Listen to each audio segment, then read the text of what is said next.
नमस्कार साथियों, good morning, सुप्रभात। मैं कन्हैया कुमार एक बार फिर से आप सभी का तहे दिल से स्वागत करता हूं डेली करंट अफेयर के सेशन में हमारे यूट्यूब चैनल BHU एकेडमी के ऑनलाइन लर्निंग प्लेटफॉर्म पे। गाइज, आज है 28 जुलाई 2021 और 28 जुलाई 2021 को जितने भी इंपॉर्टेंट करंट अफेयर के क्वेश्चन बनते हैं उनमें से देखिए 10 सेलेक्टेड क्वेश्चन को इस वीडियो में BHU एकेडमी के द्वारा डिस्कस किया जाता है।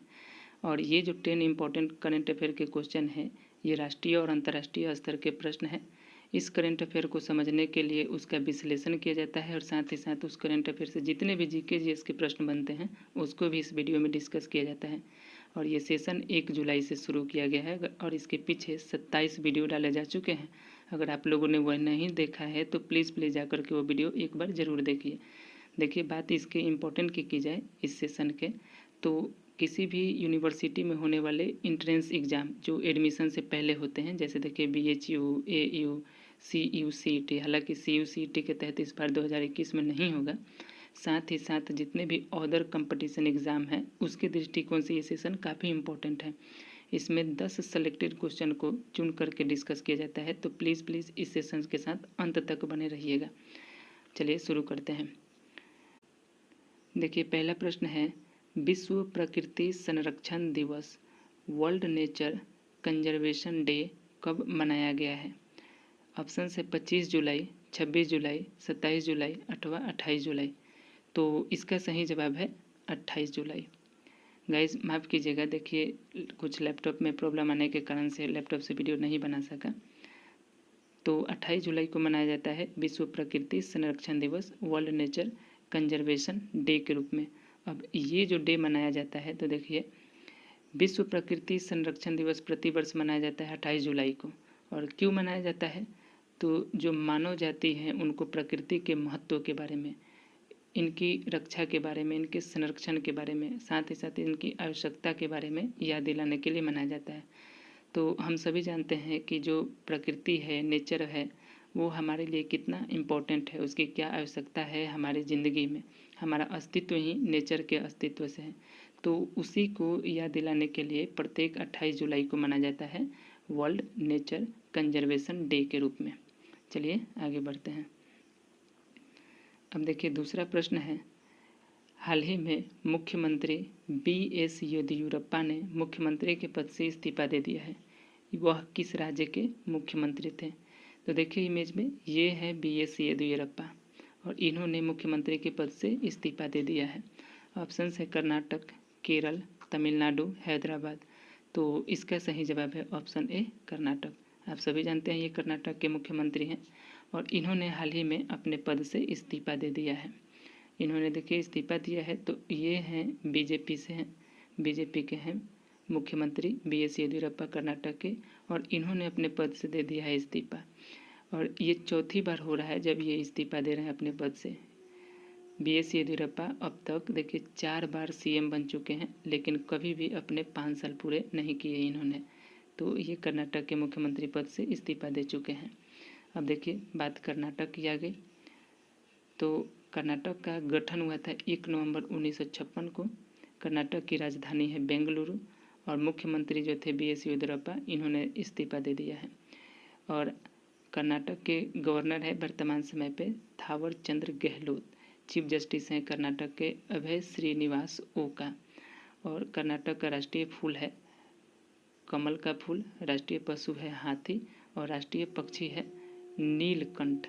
राष्ट्रीय वृक्ष है चंदन का वृक्ष, कर्नाटक का राष्ट्रीय वृक्ष है। देखिए लोकसभा सीट की संख्या है कर्नाटक में 28, राज्यसभा सीट की संख्या है 12 और विधानसभा सीट की संख्या है 24।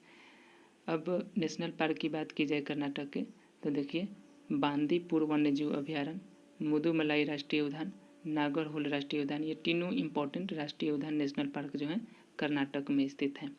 झील की बात की जाए तो देखिए उलसूर झील, पंपा सरोवर झील मोस्ट इम्पोर्टेंट झील है कर्नाटक का। चलिए आगे बढ़ते हैं। अब देखिए तीसरा नंबर प्रश्न है, किस अंतरिक्ष एजेंसी के द्वारा टेलीस्कोप सुपरबिट को विकसित किया जाएगा? तो ये जो है सुपरबिट एक टेलीस्कोप है और इसको किस कंपनी के द्वारा, किस अंतरिक्ष एजेंसी के द्वारा विकसित किया जाएगा? ऑप्शन है BDL, जाक्सा, इसरो, नासा। तो इसका सही जवाब है ऑप्शन डी, नासा। अमेरिका की अंतरिक्ष एजेंसी है नासा, और इसके द्वारा ये टेलीस्कोप है सुपर बीट, इसको विकसित किया जाएगा। जब देखिए सुपर बीट जो है इसमें इसका पूरा नाम है super pressure balloon prone imaging telescope. ये एक टेलीस्कोप है जिसका पूरा नाम है super pressure balloon prone imaging telescope. और इसको देखिए नासा और कनाडाई अंतरिक्ष एजेंसी जो है संयुक्त रूप से इसको विकसित करेगी। ये जो है सुपर बीट टेलीस्कोप इसको नासा के द्वारा और कनाडाई अंतरिक्ष एजेंसी के द्वारा बनाया जाएगा। खास बात है इसको कि देखिए वायुमंडल के ऊपरी सतह में इसको भेजने के लिए हीलियम बैलून का इसमें इस्तेमाल किया जाएगा। चलिए आगे बढ़ते हैं। अब देखिए नासा की बात आ गई, तो नासा का फुल फॉर्म होता है national aeronautics and space administration, अर्थात राष्ट्रीय वैमानिकी और अंतरिक्ष प्रबंधन। यह अमेरिका की स्पेस एजेंसी है, आप सभी जानते हैं। स्थापना हुई थी इसकी 29 जुलाई 1958 को, और इसका मुख्यालय कहाँ है, तो अमेरिका की राजधानी वाशिंगटन डीसी में है इसका मुख्यालय। वर्तमान समय पे इसके अध्यक्ष हैं बिल नेल्सन, और इसका मोटो है for the benefit of all. अब देखिए ये जो सनराइज मिशन है ये काफ़ी इम्पोर्टेंट मिशन है, नासा के द्वारा चलाया गया था। ये एक सूर्य मिशन है नासा का, और मोस्ट इम्पॉर्टेंट है अपोलो प्रोग्राम। आप सभी जानते हैं, सभी स्टूडेंट इसके बारे में जानते हैं अपोलो प्रोग्राम। ये नासा के द्वारा चलाया गया अभियान है, प्रोग्राम है, जिस पर मनुष्य पहली बार चंद्रमा पर गया था। देखिए मनुष्य पहली बार ये अपोलो प्रोग्राम के द्वारा चंद्रमा के सतह पर पहुंचा था। अब देखिए नासा ने इस सुपर बीट टेलीस्कोप को विकसित किया है। अगर आप सेशन के साथ बने होंगे तो इसके पहले आप लोगों को बताया होगा कि एक जो NEA स्काउट है एक नासा के द्वारा ही विकसित किया गया है। देखिए NEA स्काउट, जिसमें N का मतलब होता है N का मतलब था उसमें नियर अर्थ एस्ट्राइड, और ये जो NEA स्काउट था ये एक स्पेस क्राफ्ट था जिसको पृथ्वी के चारों ओर घूमने वाले ग्रह के बारे में अध्ययन करने के लिए, रिसर्च करने के लिए नासा के द्वारा विकसित किया गया है, लॉन्च किया गया है। चलिए आगे बढ़ते हैं। अब देखिए चौथा नंबर प्रश्न है, हाल ही में भारत के किस स्थल को यूनेस्को के विश्व धरोहर स्थल सूची में वर्ल्ड हेरिटेज लिस्ट में शामिल किया गया है? ऑप्शन है रुद्रेश्वर मंदिर, धौलावीरा, उपयुक्त दोनों, इनमें से कोई नहीं। तो देखिए अगर आप सेशन के साथ बने होंगे, कल का वीडियो देखे होंगे तो आप लोगों को पता होगा कि ये जो तेलंगाना का रुद्रेश्वर मंदिर है इसको हाल ही में यूनेस्को के विश्व धरोहर स्थल में शामिल किया गया। और आज धौलावीरा को, ये गुजरात का है साइट, इंडस वैली सिविलाइजेशन के समय का है ये, और इसको हाल ही में यूनेस्को के विश्व धरोहर सूची में शामिल किया गया। तो इसका सही उत्तर होगा ऑप्शन सी, उपयुक्त दोनों। अर्थात ये जो तेलंगाना का रुद्रेश्वर मंदिर है जिसको रामप्पा मंदिर के भी नाम से जाना जाता है, और ये धौलावीरा, ये दोनों हाल ही में यूनेस्को के विश्व धरोहर स्थल सूची में शामिल किए गए हैं। देखिए यूनेस्को के विश्व धरोहर समिति का 44वां सत्र चल रहा है 2021 में, और भारत के तेलंगाना में जो ये रुद्रेश्वर मंदिर है जिसको रामप्पा मंदिर, चूँकि इसके वास्तुकार थे रामप्पा तो उन्हीं के नाम पे रखा गया इसका नाम रामप्पा मंदिर।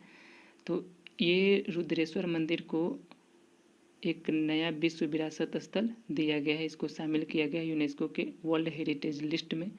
और अभी हाल ही में दोनों है ऐसे कि हाल ही में ही हैं, तो ये जो हड़प्पा युग के महानगर हैं गुजरात के धौलावीरा, उसको भी यूनेस्को के विश्व विरासत सूची में शामिल किया गया है, इसको भी शामिल किया गया। तो अब ये जो दोनों शामिल हो गए हैं विश्व विरासत सूची में यूनेस्को के, तो भारत में कुल 40 ऐसे स्थल हो गए जो यूनेस्को के वर्ल्ड हेरिटेज लिस्ट में शामिल हो गए हैं। और गुजरात की बात की जाए तो देखिए गुजरात में 3 विश्व धरोहर स्थल हो गए हैं। एक तो है पावागढ़ के 5 चंपानेर, दूसरा है पाटन में रानी का भाव, ये भी यूनेस्को के विश्व धरोहर सूची में शामिल है। अहमदाबाद का ऐतिहासिक शहर, ये भी यूनेस्को के विश्व धरोहर सूची में शामिल है। और अब गुजरात का हो गया है धौलावीरा। तो गुजरात के अब हो गए हैं टोटल 4, और पूरे भारत की बात की जाए तो 40 स्थल ऐसे हो गए हैं जो यूनेस्को के विश्व धरोहर सूची में शामिल हुए हैं। चलिए आगे बढ़ते हैं। अब देखिए 5वां नंबर प्रश्न है, सोशल मीडिया प्लेटफॉर्म जोगा जोग, ये जो एक जोगा जोग है ये एक सोशल मीडिया प्लेटफॉर्म है, इसको कौन देश लॉन्च करने की योजना बना रहा है? ऑप्शन है इंडोनेशिया, भारत, बांग्लादेश, इनमें से कोई नहीं।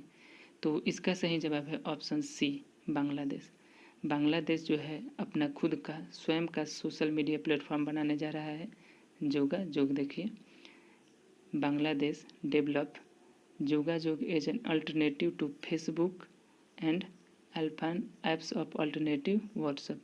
तो ये जो जोगाजोग सोशल मीडिया प्लेटफॉर्म है ये अल्टरनेटिव होगा किसका? फेसबुक का और व्हाट्सएप का। देखिए, बांग्लादेश जोगाजोग नाम से अपना खुद का सोशल मीडिया बना रहा है, सोशल मीडिया प्लेटफॉर्म लॉन्च करने जा रहा है जिसका नाम है जोगाजोग, जो विश्व स्तर पर फेसबुक और व्हाट्सएप का विकल्प होगा। तो ये फेसबुक और व्हाट्सएप की ही तरह होगा ये एप्लीकेशन, सोशल मीडिया प्लेटफॉर्म। अब देखिए, बांग्लादेश इसको विकसित करने जा रहा है, लॉन्च करने जा रहा है। तो बांग्लादेश एशिया महाद्वीप में स्थित है, आप सभी जानते हैं, हर भारत का पड़ोसी देश भी है। बांग्लादेश आज़ाद कब हुआ था? तो 26 मार्च 1971 को। बांग्लादेश की राजधानी है ढाका, बांग्लादेश की राजधानी है ढाका। राष्ट्रपति हैं देखिए बांग्लादेश के वर्तमान में अब्दुल हमीद, और शेख हसीना है वहाँ की प्रधानमंत्री। बांग्लादेश एक ऐसा देश है जो भारत के साथ सबसे लंबा सीमा साझा करता है, 4096 किलोमीटर ये भारत के साथ सबसे लंबा सीमा साझा करता है। और उसमें भी भारत का राज्य है पश्चिम बंगाल, उसके साथ सबसे ज़्यादा सीमा साझा करता है ये पश्चिम बंगाल के साथ में। 5 राज्य हैं बांग्लादेश के साथ जो सीमा साझा करते हैं, भारत के 5 राज्य हैं। देखिए, मेघालय, त्रिपुरा, मिजोरम, पश्चिम बंगाल और असम, ये पांचों राज्य बांग्लादेश के साथ सीमा साझा करते हैं और कुल मिलाकर के 4096 किलोमीटर सीमा साझा करते हैं, जिनमें पश्चिम बंगाल सबसे ज़्यादा सीमा साझा करता है। अब देखिए, सबसे लंबी नदी है बांग्लादेश की जिसका नाम है सुरमा नदी। जो भारत में गंगा नदी है वो जब बांग्लादेश में चली जाती है तो उसका नाम हो जाता है पद्मा नदी, और ये जो ब्रह्मपुत्र नदी है भारत में वो जब बांग्लादेश में प्रवेश करती है तो इसका नाम हो जाता है जमुना नदी। बांग्लादेश का राष्ट्रीय खेल है कबड्डी, और संसद का नाम है जातीय संसद अथवा राष्ट्रीय संसद, बांग्लादेश का संसद है ये। चलिए आगे बढ़ते हैं। देखिए, 6 नंबर प्रश्न है, हाल ही में किस राज्य सरकार ने ग्रेटर सोहरा जलापूर्ति योजना की शुरुआत करी है? ऑप्शन है मेघालय, मिजोरम, नागालैंड, अरुणाचल प्रदेश। तो इसका सही जवाब है ऑप्शन ए, मेघालय। मेघालय के सरकार के द्वारा ग्रेटर सोहरा जलापूर्ति योजना के शुरू किया गया है, शुरुआत करी गई है। देखिए, हमारे देश के होम मिनिस्टर हैं, यूनियन होम मिनिस्टर हैं Amit Shah, along with chief minister, Meghalaya के चीफ मिनिस्टर हैं कुरनाद के संगमा, इनके साथ मिल करके ये जो सोहरा वाटर सप्लाई स्कीम है, greater Sohra water supply scheme, इसको शुरू किया गया है। कहाँ शुरू किया गया है? तो सोहरा में, जो कहाँ है, ईस्ट काशी हिल में, मेघालय के ईस्ट काशी हिल में सोहरा में ये जो ग्रेटर सोहरा वाटर सप्लाई है इसको शुरू किया गया मेघालय सरकार के द्वारा। अब देखिए, मेघालय ने हाल ही में कुछ महत्वपूर्ण योजना शुरू करी है। देखिए, नीली क्रांति योजना, ये मेघालय में ही शुरू किया गया है। कर्मचारी राज्य बीमा योजना, ये भी मेघालय में ही शुरू किया गया है। मेघा स्वास्थ्य बीमा योजना, ये भी मेघालय में शुरू किया गया है। और ये जो हरित सोहरा वनीकरण अभियान है ये भी मेघालय में ही शुरू किया गया है। जल क्रांति योजना, ये भी मेघालय सरकार के द्वारा शुरू किया गया है। चलिए आगे बढ़ते हैं। अब देखिए, 7 नंबर प्रश्न है, टोक्यो ओलंपिक 2020 में हिस्सा लेने वाले सबसे कम उम्र की खिलाड़ी कौन बन गई हैं? तो ये काफ़ी इम्पोर्टेंट है। देखिए, 23 जुलाई से शुरू हो चुका है टोक्यो ओलंपिक 2020, कोरोना वायरस के कारण ये 2021 में हो रहा है। तो इस खेल में भाग लेने वाले सभी खिलाड़ियों में से कौन है जो सबसे कम उम्र के खिलाड़ी हैं? ऑप्शन है has Jaja, PV Sindhu, Mary हाना, इनमें से कोई नहीं। तो इसका सही जवाब है ऑप्शन ए, हैज जाजा। ये हैज जाजा जो हैं टोक्यो ओलंपिक 2020 में सबसे कम उम्र की खिलाड़ी बन गई हैं। तो ये केवल 2020 में ही नहीं, देखिए हैज जाजा जो हैं ये सीरिया की खिलाड़ी हैं, और ये है 12 वर्ष की एक टेबल टेनिस प्लेयर, सीरिया के खिलाड़ी हैं, मात्र 12 वर्ष के टेबल टेनिस प्लेयर हैं। और ओलंपिक के इतिहास में, पूरे 52 वर्षों के इतिहास में इन्होंने ये रिकॉर्ड बनाया है कि सबसे कम उम्र की ये खिलाड़ी हैं। पूरे 52 वर्ष के इतिहास को इन्होंने तोड़ा है। देखिए, टोक्यो ओलंपिक 2020 में सबसे उम्रदराज खिलाड़ी हैं ऑस्ट्रेलिया की मैरी हाना जो हैं ये सबसे अधिक उम्रदराज की खिलाड़ी हैं और सबसे कम उम्रदराज की हैं हैज जाजा। टोक्यो ओलंपिक 2020 में भारत की तरफ से अगर बात की जाए तो देखिए कुल 127 खिलाड़ी जो हैं इसमें भाग लिए हुए हैं। चलिए आगे बढ़ते हैं।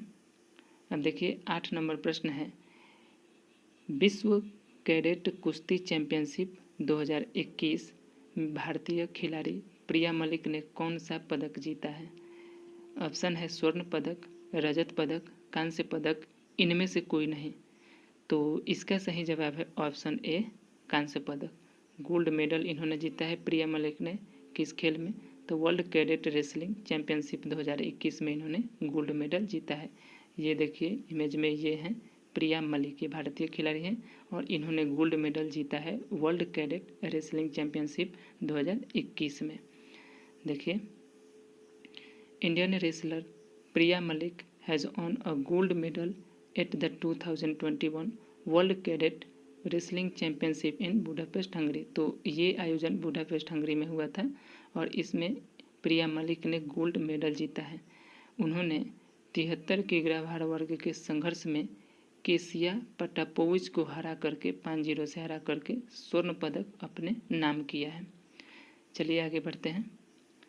अब देखिए 9 नंबर प्रश्न है, हाल ही में किस राज्य सरकार ने बांस औद्योगिक पार्क बैम्बो इंडस्ट्रियल पार्क को उद्घाटन किया है, शुरू किया है?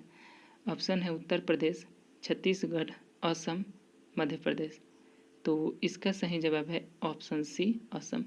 असम की सरकार ने हाल ही में असम में बैम्बो इंडस्ट्रियल पार्क को शुरू किया है, बांस औद्योगिक पार्क को शुरू किया है।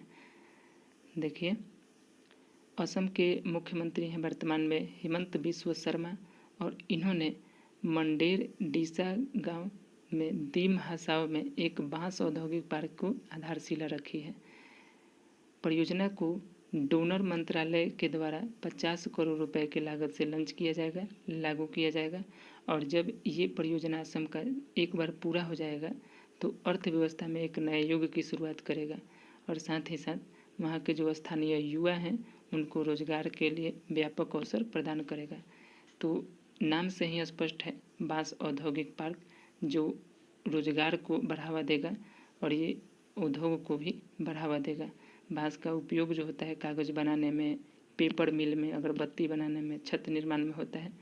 तो ये जो बैम्बो इंडस्ट्रियल पार्क है ये वहाँ के जो स्थानीय युवा हैं उनको रोजगार के अवसर प्रदान करेगा, जिसको शुरू किया गया है असम सरकार के द्वारा।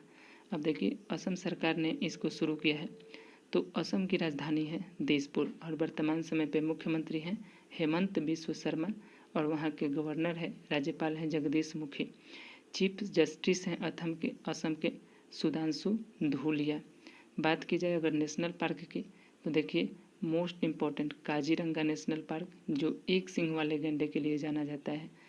डिब्रू सैखोवा नेशनल पार्क ये भी असम में है। दिहंग पटकाई वन्यजीव अभयारण्य ये भी असम में है।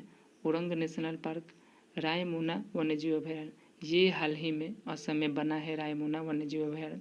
नामेरी नेशनल पार्क, मानस नेशनल पार्क, तो ये जितने भी इम्पोर्टेंट नेशनल पार्क हैं ये सभी असम में स्थित हैं। देखिए आप लोगों को पता है विश्व का सबसे बड़ा द्वीप है माजुली द्वीप जो ब्रह्मपुत्र नदी में है और ये असम में स्थित है। असम की लोकसभा सीट की संख्या है 14, राज्यसभा सीट की संख्या है 7 और विधानसभा सीट की संख्या है 124। ये जो बिहू फेस्टिवल है ये असम का फेस्टिवल है जो काफ़ी इम्पोर्टेंट फेस्टिवल है असम का। गोपीनाथ बरदलोई अंतर्राष्ट्रीय हवाई अड्डा गुवाहाटी में है। भारत का सबसे लंबा पुल जो भूपेन हजारिका पुल बन गया है अब, जिसको ढोला सदिया पुल कहा जाता है और ये लोहित नदी पर है, ये असम में है। असम के पड़ोसी देश हैं बांग्लादेश, भूटान। जो बांग्लादेश, भूटान ये भारत के पड़ोसी देश हैं जो असम के साथ सीमा साझा करते हैं। असम के पड़ोसी राज्य हैं पश्चिम बंगाल, मेघालय, त्रिपुरा, मणिपुर, नागालैंड, अरुणाचल प्रदेश और मिजोरम। ये सभी असम के साथ सीमा साझा करते हैं। चलिए आगे बढ़ते हैं। अब देखिए 10 नंबर प्रश्न है, हाल ही में चर्चा में रहा कैटलेक्स एक्सप्रेस 2021 का संबंध किससे है? ऑप्शन है युद्ध अभ्यास, भारतीय नौसेना, INS तलवार, उपयुक्त सभी। तो ये जो कैटलेक्स एक्सप्रेस 2021 है ये एक युद्ध अभ्यास है और इसका सही आंसर है ऑप्शन डी, उपयुक्त सभी। इसका मतलब है कि ये तो एक युद्ध अभ्यास है। किसका युद्ध अभ्यास है? तो भारतीय नौसेना का, इंडियन नेवल का एक युद्ध अभ्यास है और उसका नाम क्या है? तो INS तलवार उसका नाम है। तो इसका सही जवाब है ऑप्शन डी, उपयुक्त सभी। देखिए भारतीय नौसेना का ये जहाज है INS तलवार, युद्ध अभ्यास है कैटलेक्स एक्सप्रेस 2021। ये एक युद्ध अभ्यास है जिसमें भाग ले रहे हैं, जिसका संचालन कब होगा? तो 26 जुलाई 2021 से लेकर के 6 अगस्त 2021 तक इस युद्ध अभ्यास का संचालन होगा अफ्रीका के पूर्वी तट पर। और यह अभ्यास जो है पूर्वी अफ्रीका और पश्चिमी हिंद महासागर में राष्ट्रीय क्षेत्रीय समुद्री सुरक्षा को बढ़ावा देने में मदद करेगा। बेसिकली जो राष्ट्रीय और क्षेत्रीय समुद्री सुरक्षा है उन्हीं को बढ़ावा देने के लिए यह युद्ध अभ्यास साल भर में, वर्ष भर में किया जाता है। तो ये भारतीय नौसेना का एक जहाज है INS तलवार और ये जो अभ्यास है कैटलेक्स एक्सप्रेस 2021 इसको संचालित किया जा रहा है 26 जुलाई 2021 से 6 अगस्त 2021 तक अफ्रीका के पूर्वी तट पर। तो इस सेशन में यह अंतिम प्रश्न था। पिछले अभ्यास प्रश्न का विश्लेषण देख लेते हैं। देखिए टोक्यो ओलंपिक 2020 में भारतीय खिलाड़ी मीराबाई चानू ने कौन सा पदक जीता है? ये पिछले वीडियो में आप लोगों से पूछा गया था। अगर आप लोगों ने वो वीडियो देखा है तो देखिए उसका सही जवाब था रजत पदक। सिल्वर मेडल जीता है ये भारतीय खिलाड़ी हैं मीराबाई चानू, इन्होंने सिल्वर मेडल जीता है टोक्यो ओलंपिक 2020 में। और जो चीन में गया है गोल्ड मेडल, जिनका थोड़ा अजीब नाम था झा हो ही हो करके, तो उन्होंने गोल्ड मेडल जीता है। उन पर डोपिंग का आरोप लगा है। अगर उन पर डोपिंग का आरोप सही साबित होता है तो भारत में गोल्ड मेडल आने की संभावना है। अब चलिए आज के अभ्यास प्रश्न का विश्लेषण, आज का अभ्यास प्रश्न देख लेते हैं।